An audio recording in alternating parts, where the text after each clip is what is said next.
Yes, thank you, Mr. President Paul Kagame.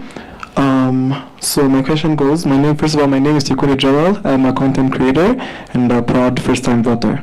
My question is, your name is... So when you were here, you probably were not yet born. Yes.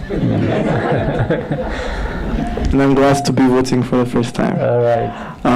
So my question is, your name is one that is known for intentional leadership, but today we'd like to know, how do you take care of Paul Kagame beyond the official roles that you play? Sorry, let me get your question again. Yes, your name is one that is known for intentional leadership. Yeah. How do you take care of Paul Kagame beyond the official roles that you play? Okay. Let me tell you just off, this place where we are, actually, let me tell you something.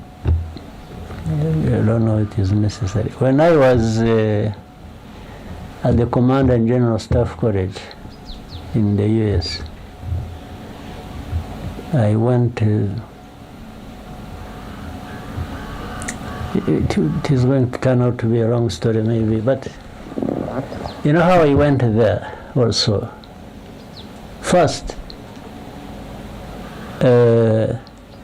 it was not me supposed to be going for that course. I was supposed to be going for a course somewhere else. The one who was supposed to be going to the US was Fred Rwigema to attend that course. Even when I arrived at the course, I had to change the documents. Everything was recorded in Fred Rwigema's name. So we had to change all that into my names. But what happened, maybe I'm sure many of you don't know, when we started organizing in Uganda to actually do what the Ugandans got to know about it, we were doing it discreetly. And even encouraging Rwandans to join the army and inviting some from different other parts of the world to come and join and be with us. And because that time it was easy to join the army in Uganda, they had many groups fighting, so we filled the space. And some of us had the opportunity of being part of the struggle from the beginning, and we are so organizing and bringing people in.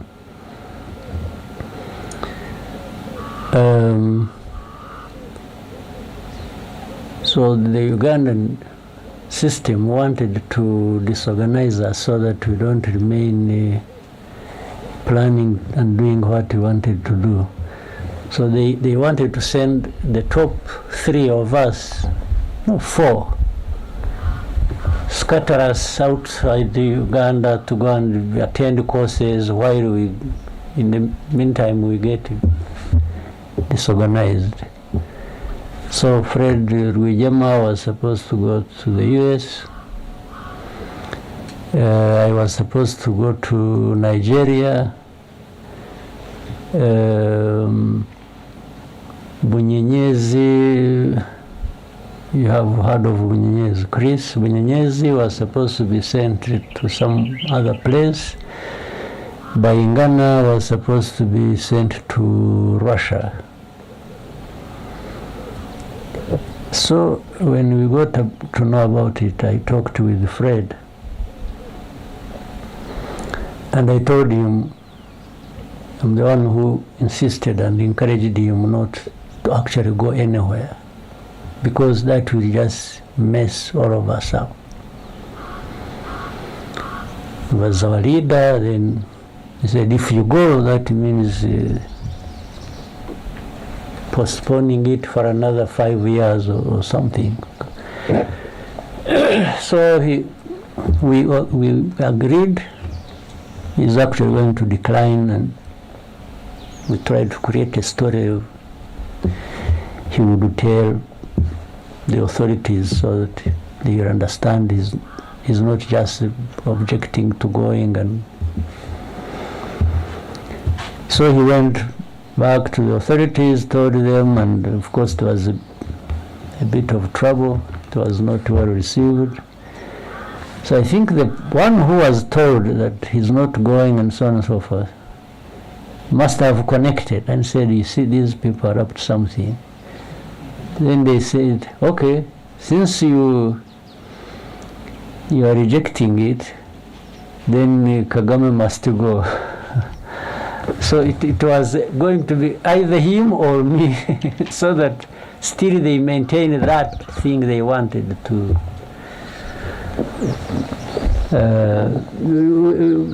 I'm sure they are warning you for time, but let me say we are in charge of time here. Don't worry. So he declined, and they sent me, as if to say, okay, if you are going to go, then this one will go, because they never wanted us together. They thought if they got rid of one, they would just create problems for the other. So then they called me up and said, so you Fred was going, now he has problems, he's not going, so you should be the one to go. I said, I have no problem. So I went back and told Fred, I said, you see, now they think they have known our plans. So if I decline, they may actually put us in jail, both of us. So to survive this and continue our plans, you stay and do what you have been trying to do. And for me, I will go. But when things start, I'll anyway find my way back easily. I don't need any permission from anybody. So that's what happened. When I went for a course, blah, blah, blah, long story short. So later on, my wife, we had just been married. She's here. They must have thrown me out of the honeymoon and, and just and sent me on a course. So but she found me there a few months later. But and that time I'm trying to arrive at a quick thing here, and trying to separate the two Kagames and program 3 or 4, I don't know. But when she found me there, she was already pregnant with her first son, Ivan. And when the point I'm arriving at, in 93, actually in 94, just before genocide, he was 3 years old. He was sent to me. I stayed with him in this house somewhere. Is it up here? Yeah, it's up here. I stayed with him for a few, maybe a week or less. In fact, when when Habyarimana crashed in the plane, he was here with me. The boy was here with me. And the news came, we were watching football. Where? In one of these houses. Where? Yes. There was an Africa Cup tournament. I remember it was Senegal playing Cameroon, I think, when we were watching here. And somebody came with a message to me that Habyarimana's plane had crashed and there is chaos in Kigali and so on and so forth. So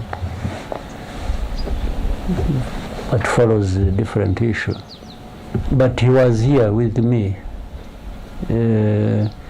Now, you can see he was here with me not as a soldier, not as anything, but just as part of the family. So I was trying to reduce the amount of stress I had accumulated by having my son around.